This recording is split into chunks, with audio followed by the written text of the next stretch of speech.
ઉદાહરણ નંબર સ્વાધ્યાય 3.9 આ દાખલામાં આપણે દરેક શાખામાંથી પસાર થતો પ્રવાહ શોધવાનો છે. અહીંયા વિસ્ટર્ન બ્રિજ સંતુલિત સ્થિતિમાં છે કે નહીં આપણે પહેલા ચેક કરી લઈએ. તો ઉપરની શાખાના બે અવરોધનો ગુણોત્તર આપણે શોધીએ તો 10/5 એટલે જવાબ આવે 2. અને નીચેની શાખાના બે અવરોધનો ગુણોત્તર શોધીએ તો 5/10 તો જવાબ આવે 5. એનો અર્થ એ થાય કે ઉપરની શાખાના બે અવરોધનો ગુણોત્તર અને નીચેની શાખાના બે અવરોધનો ગુણોત્તર સમાન નથી, એટલે કે વિસ્ટર્ન બ્રિજ સંતુલિત અવસ્થામાં નથી. એટલે આપણે આ વચ્ચેમાંથી પસાર થતો પ્રવાહ 0 ગણી શકીએ નહીં. તો હવે આપણે તો અહીંયા કિર્ચોફના નિયમનો જ ઉપયોગ કરવો પડે. તો આપણે ગમે તે ચાર લૂપ માટે કિર્ચોફનો નિયમ વાપરીને આપણે દરેક શાખામાંથી પસાર થતો પ્રવાહ શોધી લઈશું. માનો કે વેક્યુમમાંથી નીકળતો પ્રવાહ અહીં છે, તો આ અહીંયા આવશે તો બે ભાગમાં વિભાજિત થશે. અને કે ઉપર 10 ઓહ્મમાં I1 જાય તો અહીંયા પ્રવાહ જશે I I1. હવે આ I1 અહીંયા આવશે તો અહીંયા પાછા બે ભાગ થઈ જશે. માનો કે નીચે તરફ I2 જાય તો અહીંયા કેટલો બાકી રહ્યો I1 માંથી I2 જતો રહ્યો. આ I2 નીચે આવશે અહીંયાથી 5 ઓહ્મના અવરોધમાંથી અહીંયા આવશે અને આ I- અહીંયા આવશે તો અહીંયા કુલ પ્રવાહ થઈ જશે I-I1 plus I2. પાછા આપણે ભેગા થઈ જશે એટલે કુલ પ્રવાહ આપણો I થઈ જશે. તો આપણે અહીંયા પ્રવાહ વિભાજન દર્શાવી દીધું છે. તો સિમ્પલ છે, અહીંયાથી I આવ્યો, I ના બે ભાગ થઈ ગયા. I1 ઉપર ગયો તો વધ્યો કેટલો I I1. હવે I1 અહીંયા આવ્યો તો અહીંયા બે ભાગ થઈ ગયા.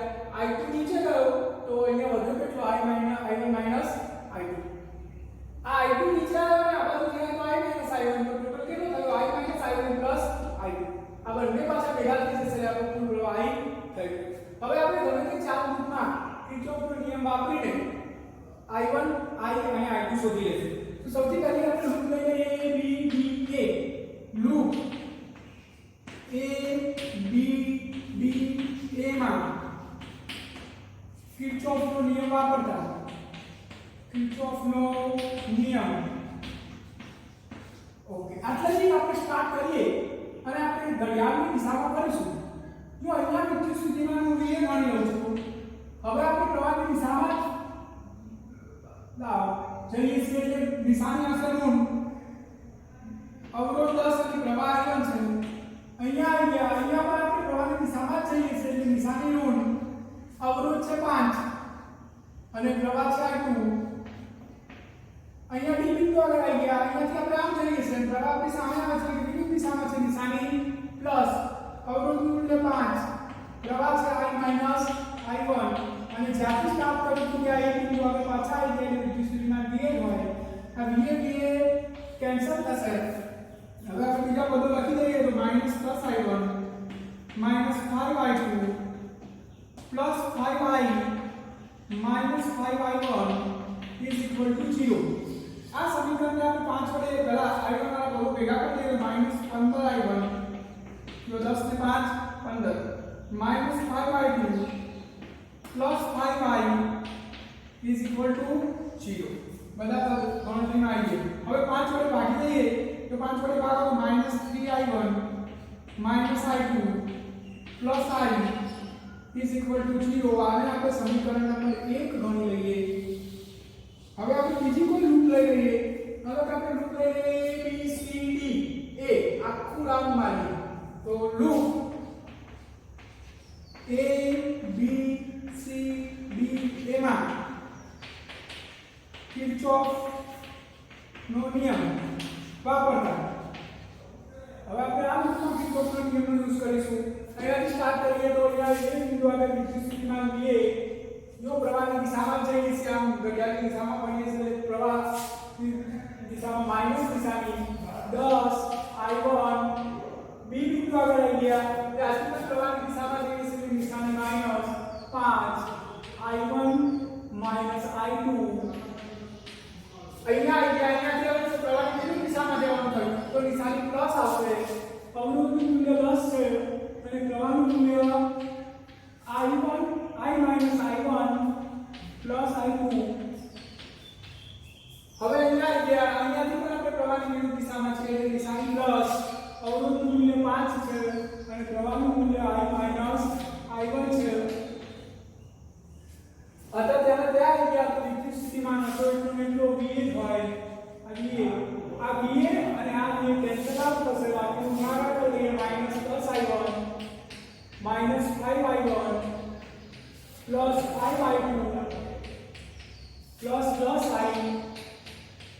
Minus 10i1 plus 10i2 plus 5i minus 5i1 is equal to 0।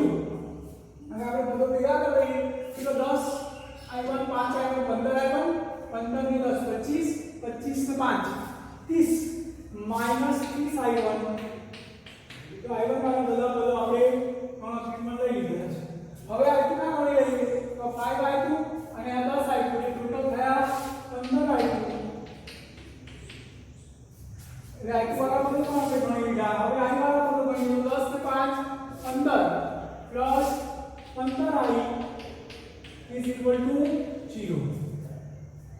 આ સમીકરણ આપણે 15 વડે ભાગી લઈએ તો 15 30 ભાગ્યા 15 એટલે -2i1 plus i2 plus i is equal to 0। આ આપણું સમીકરણ નંબર 2 થઈ ગયું। સમીકરણ નંબર 2। હવે આપણે ત્રીજી રૂપ લઈ લઈએ એ રૂપ લઈશું આપણે a b c b a અહીંયા થઈને આમ થઈને અહીંયા આવે તો loop a b c d a માં કિર્ચોફ નો નિયમ વાપરતા। અહીંયા આપણે કિર્ચોફનો નિયમ વાપરીશું। અહીંયાથી સ્ટાર્ટ કરીએ ba પ્રવાહની દિશામાં જઈએ છે માઈનસ 10i1 અહીંયા આવી ગયા અહીંયા પણ પ્રવાહની દિશામાં જવાનું છે આપણે માઈનસ 5 પ્રવાહ છે i1 માઈનસ i2 અહીંયા આવી ગયા અહીંયાથી આમ થઈને તો બેટરીના દૂર દૂરથી ગણ પ્લસ 10 અહીંયા પ્રવાહની દિશામાં જઈએ છે નિશાની માઈનસ 10i હતા ત્યાંના ત્યાં આવી ગયા એટલે સીધી માંગી આગળ કેન્સલ આઉટ થશે તો -10i1 -5i1 minus minus plus 5i2 plus 10 minus 10i बराबर 0। હવે આપણે બધોને સિક્વન્સમાં લઈ લઈએ તો 10 થી 5 15 માઈનસ 15i1 આ બે i1 વાળા બધો આવી ગયા i2 આપણે કઈ પદ છે 5i2 i આપણે એક પદ છે 10i અને પ્લસ 10 0। આ સમીકરણને આપણે 5 વડે ભાગી લઈએ તો 5 વડે ભાગો એટલે 3i1 plus i2 minus 2i plus 2 is equal to 0। આ આપણું સમીકરણ નંબર 3 થઈ ગયું। હવે એક લૂપ બીજી લઈ લઈએ કારણ કે ત્રણ અચળાંક છે i1 અને i2 એટલે આપણે ચાર સમીકરણ જોઈએ તો ચોથું સમીકરણ આપણે ક્યાંથી મેળવીશું તો a b c d a loop લઈ લઈએ આમ નીચે થઈને આમ લઈશું તો હવે loop a b c b a માં કિર્ચોફનો નિયમ વાપરીએ આપણે કિર્ચોફનો નિયમ ફરીથી સ્ટાર્ટ કરીએ બિંદુ આગળથી va પ્રવાહની દિશામાં જઈએ છે નિશાની માઈનસ 5 i માઈનસ i1 અહીંયા આવી ગયા અહીંયાથી પણ પ્રવાહની દિશામાં જઈએ છે minus 10 i minus i1 plus i2 અહીંયા આવી ગયા બેટરીના રૂટ સુધી ગણવું પ્લસ 10 અહીંયા માઇક્રોવાની દિશામાં માઈનસ 10 i હતા ત્યાંના ત્યાં va આ va કેન્સલ આઉટ ગુણાકાર કરી લઈએ -5i minus minus plus 5i1 minus 10i minus minus plus 10i1 minus 10i2 plus 10 minus plus i is equal to 0। હવે આપણે સિક્વન્સ કરી લઈએ તો 5i1 10 15 i1 વાળા બે પદો છે ટોટલ થાય 15i1 પછી આપણે i2 ગણી લઈએ તો i2 વાળું પદ એક જ છે -10i2 i2 વાળું પદ। હવે i વાળા પદો ગણી લઈએ તો 5 5 ને 10 15 15 ને 10 35 10 10 to 20 20 નું 25 થાય આ 2 5 15 15 ને 10 25 માઈનસ 25i એટલે i વાળા બધો પૂરા થઈ ગયા અને વધ્યું 10 તો પ્લસ 10 0। આ સમીકરણને આપણે 5 વડે ભાગી દઈએ તો 3i1 minus 2i2 minus 5i plus 2 is equal to 0. આ આપણું સમીકરણ 4 થઈ ગયું. હવે આ ચારે સમીકરણનો આપણે લૂપની રીતનો ઉપયોગ કરીશું અને i1 અને i2 શોધી લઈશું. હવે આપણે લૂપની રીતનો ઉપયોગ કરીશું તો સમીકરણ 1 અને સમીકરણ 2 માંથી હવે પહેલા i1 નો લૂપ કરી દઈએ અને i1 નો લૂપ કરવો હોય તો i1 ને સરખા કરવા માટે આને 2 વડે ગુણીશું એટલે 6i1 થઈ જાય અને આ સમીકરણને 3 વડે ગુણી લઈશું. તો સમીકરણ 1 ને 2 વડે સમીકરણ 1 ને 2 વડે ગુણી તથા સમીકરણ 2 ને 3 વડે ગુણી એકબીજામાં ઉમેરતા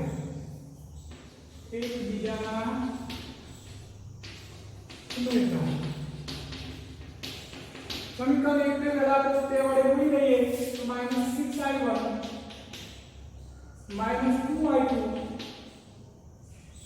plus 2i is equal to 0. આ આપણું સમીકરણ 1 હતું અને આપણે 2 વડે ગુણીએ.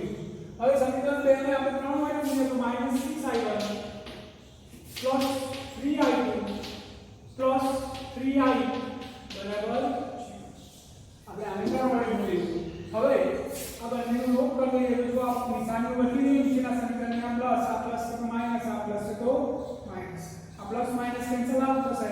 અહીંયા વધશે -5i2 minus I is equal to 0. આ આપણું સમીકરણ બન્યું 4 સમીકરણ નંબર 5. એવી જ રીતે આપણે 3 અને 4 માંથી i1 નો લોપ કરીએ તો આમાં કશું જ કરવાની જરૂર નહીં. આ -3i1 છે અને +3i1 સીધો સરવાળો કરશું i1 કેન્સલ થઈ જશે. તો સમીકરણ 3 અને 4 નો સરવાળો करता तो 3i1 minus 2i2 minus 5i plus 2 is equal to 0 અને આપણું સમીકરણ નંબર 4 અને 3 3i1 plus i2 minus 2i plus 2 is equal to 0. આમાં તો નિશાની પણ બદલવાની જરૂર નથી. આ પ્લસ અને માઈનસ કેન્સલ થઈ જશે તો અહીંયા વધી -i2 અહીંયા વધી 7i + 4 બરાબર 0. આ આપણું સમીકરણ બની ગયું 6. હવે આપણે આ બે સમીકરણમાંથી i2 નો લોપ કરીશું તેથી કરીને આપણે i1 મળી જાય તો સમીકરણ 5 ને આપણે સમીકરણ 6 ને 5 વડે ગુણી દઈએ એટલે i2 કેન્સલ થઈ જાય. સમીકરણ 6 ને 5 વડે ગુણી સમીકરણ 5 માં ઉમેરતા તો હવે સમીકરણ 6 ને 5 વડે ગુણી સમીકરણ 5 માં ઉમેરતા આને આપણે 5 વડે ગુણીને આમાં ઉમેરવાનું છે. તો હું અહીંયા ઉપર ઉમેર દઉં છું. આટલો દાખલો તમારે જો લખવાનો હોય તો પોઝ કરીને લખી લેજો કારણ કે જગ્યા બાકીમાં ઓછી છે એટલે મારે થોડું તો નિકાલવું જ પડશે. તો અહીંયા હું નિકાળતો છું આટલું અને ત્યાં આપણે બે સમીકરણનો સરવાળો કરી દઈએ તો સમીકરણ 6 ને 5 વડે ગુણવાનું એટલે -5i2 7 × 5 એટલે 35i અને 5 × 20 એટલે 20 0. સમીકરણ 5 માં શું ઉમેરવાનું છે -5i2 -i is equal to 0. હવે આપણે નિશાની અહીંયા બદલવી પડશે. આ પ્લસ થશે આ માઈનસ થશે આ પ્લસ થશે.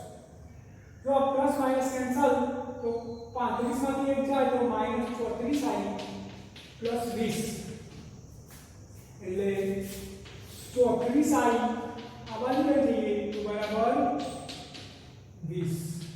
તો i બરાબર 20 ભાગ્યા 34 એટલે i બરાબર 10 ભાગ્યા 17 એમ્પિયર.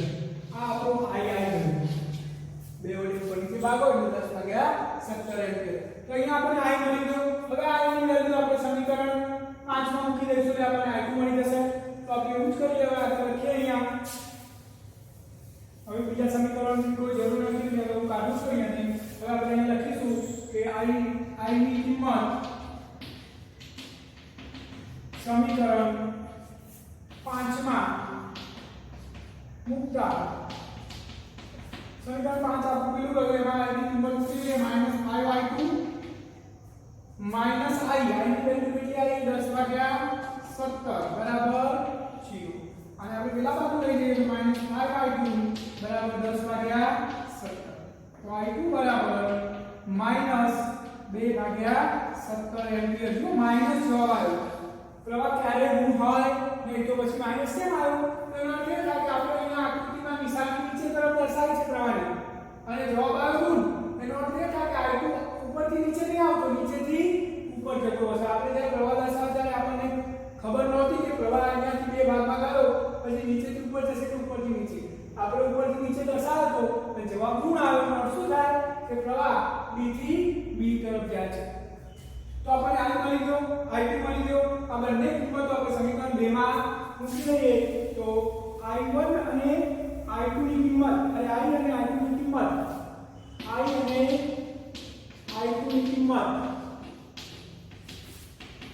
સમીકરણ 2 માં મૂકતા બંને કિંમતો આપણે મૂકી દઈએ તો -2I1 પ્લસ I2 ની કિંમત માઈનસ છે એટલે સીધું માઈનસ 2/17 પ્લસ I ની કિંમત 10/17 બરાબર 0. તો -2I1 બરાબર 10/17 માઈનસ આ પ્લસ માઈનસ છે પ્લસ થશે પ્લસ છે માઈનસ છે 2/17 માઈનસ 10/17 તો માઈનસ 8/17 2I1 બરાબર બે બાજુ માઈનસ માઈનસ કેન્સલ તો I1 બરાબર 4/17 એમ્પિયર. આ આપણો I1 આવી ગયો. શું ત્રણેય પ્રવાહ આવી ગયા? I2 આવી ગયો, I આવી ગયો અને I1 આવી ગયો. તો દરેક શાખામાંથી પસાર થતો પ્રવાહ આપણે શોધવાનું કીધું છે. તો પ્રવાહ દર્શાવી દઈએ તો પહેલી શાખા લઈએ AB. તો શાખા AB માંથી પસાર થતો પ્રવાહ કેટલો છે? I1. તો I1 બરાબર 4/17. એવી રીતે AD શાખામાં લઈ લઈએ તો AD શાખામાં પ્રવાહ કેટલો છે? I - I1 એટલે ઇક્વલ ટુ I કેટલો આવ્યો 10/17 માઈનસ I1 કેટલો આવ્યો 4/17 તો જવાબ થશે 6/17 એમ્પિયર. AD શાખામાં આવ્યું. એવી રીતે તમે જો BC શાખામાં લખો તો ઋણ આમાં લખવાનું અને BD શાખામાં લખો તો આપણે અહીંયા લખીએ BD શાખામાં પ્રવાહ નિશાની નીચે તરફ છે, પ્રવાહ ઉપર તરફ છે, આપણે ઋણ લખવું પડે તો I2 2/17. એવી રીતે છેલ્લું એક દર્શાવી દઈએ BC શાખામાં તો BC શાખામાં પ્રવાહ I1 - I2 શું પ્રવાહ છે? I1 - I2. ચલો I1 કેટલો 4/17 માઈનસ I2 કેટલો -2/17 એટલે પ્લસ થઈ જશે તો જવાબ થયો આપણો 6/17. એટલે તમે આ ગણી શકો, DC શાખા ગણી શકો.